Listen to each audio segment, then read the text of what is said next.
Your name. I didn't see you out there in the audience. But thank you. We appreciate all your efforts. Thank you. There are no common council guests scheduled for tonight's meeting. No common council guests. Need a motion and a second to dispense with the reading of the minutes of the previous meeting. Mrs. Stoy and Mr. Phillips. Everybody in favor? Nays? Motion carried. We have communication from the mayor. Mayor, you realize we only have 5 minutes to speak like the rest of us. I get 10 minutes, Mayor Roefaro. Just a couple things. For our first speaker, Lori Mashajic, I did talk to you this afternoon.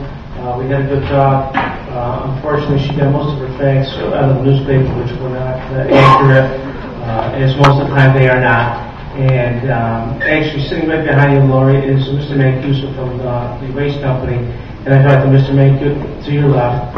And I talked to Mr. Mancuso. There will be no garbage on that property. It's a place to move their trucks to. And as I told Lori, there's going to be many things that are going to go on nice in that area of West Utica for those residents when we're done with it. And I tell everybody this. You know, you've been putting up with things in Utica for 10, 20, and 30 years. I've been there 18 months. Please, people, give us a chance. We've got a long-range plan. I've got something planned. Please, I can't hear it. I've got something planned for every part of the city. And, you know, I don't select one part of the city over another part of the city. That is going to be a nice area when we're done. We've been working on our engineers. We've been working on that Barnes Ave project. Where's Mike Mahoney? 6 months, Mike? Well, 2 years, but we've been working on it diligently for 6 months with the end result, what we want to do in that project for Barnes Ave and that whole area of West Utica. There's only so much state money that we get, and we're going to make it very nice. When we're done with this proposed project, you're going to be ecstatic. I can tell you that. And there will be no garbage there. I can promise you that. I make you that promise right in public. Al, thank you, Al, for your comments. Some things, Al, I can't go and take every one of them, but there are certain reasons for certain things, and trust me, we're doing the best thing that we can for the city on all of those things that you have mentioned. You could come up to my office anytime, Al, and I'll explain each one of them to you. Pat Sajak, thank you, Pat. Thank her, as I said to you, that you know, they haven't put in any permits that we know of yet, so when we do, we'll bring them to this council. Okay. Thank you. And Mr. Zekroli, thank you for playing at our 4th of July at Proctor Park. And I'd just like to mention that we're going to have, you know, our park system is 100 years old, FT&T, our Proctor Park. It's 100 years old this year. In fact, last week we put our parks on the National Registry of Historic Parks. And Dave Short has been doing a great job. And Dave Short is our parks director. I don't know, somebody said that Mr. Desialis, but it's Mr. Short.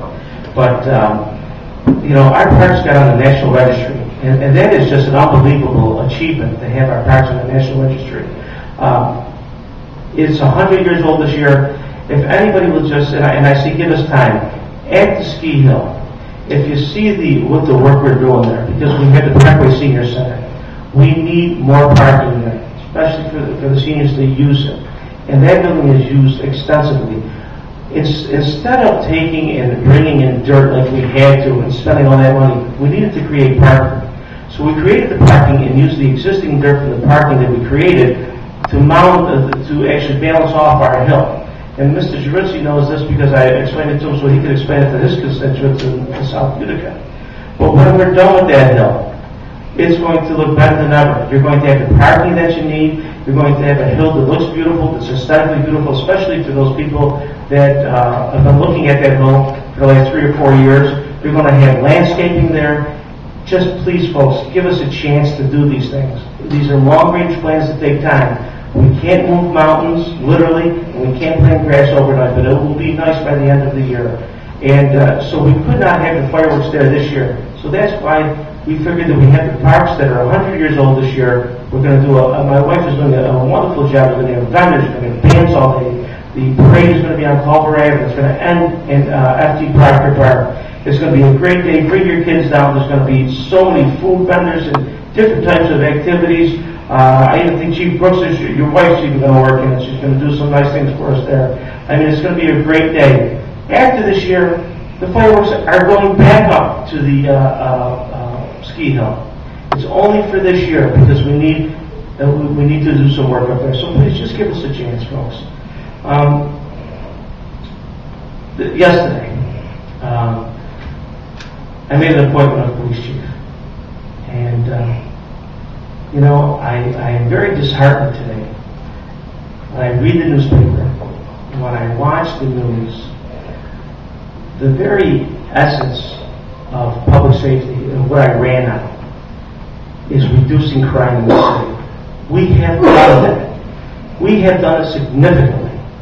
People call us every day, Mayor, we notice the difference. In the bad areas, they notice the difference. And you know what? Last Sunday's paper was I quote, Mr. Labella's doing an excellent job. The police department is at the top of its game. The statistics back it up. Crime is reduced. We are at a 6-year low in crime. But you know what? Yesterday, today, on the news, they're killing myself and Mr. Labella. It's unconscionable that they do these things. I don't know how they get up and look themselves in the mirror every day. And they call them journalism. And I call them, they say, I stand by our story. Bull. Because Mr. Labella is my lifelong friend. He didn't get the job because he was selling bananas on the corner. He got the job because he's been a cop for his whole life. His father was bled for 40 years. His brother's been a cop. He knows it. And crime is down because he was at the helm. And they talk about test scores. Well, let me tell you something. I told him to go foil because you're going to be amazed. It makes no difference about test scores. You passed. He did the job. He was at the helm of this department and turned this department around. Tenfold. The morale is at the highest it's ever been. I get this from every police officer. Thank you, Mayor. Thank you, Mayor. Thank you, Mayor. And I get it from the residents. And crime is down. So why not put the guy that's responsible for it in the chief's position? I make no excuses. I make no bones about it. He's the best man for the job. And I'll stand by that. And if somebody doesn't want to elect me the next time because they think it's politics, well, I don't care. I'm not here for politics. I never play politics with this position, and I won't play politics with this position. And the media ought to get it to their heads because you know what? They're tearing this community down. And everybody ought to take a pen and write something about this, about the media, about how they treated us, because it's unconscionable. Commissioner, well, now it's Chief. I can't even get used to calling him Chief. Chief, you've done a great job. Thank you. The citizens, thank you. The citizens that really understand it, thank you. God bless you. You're doing a great job.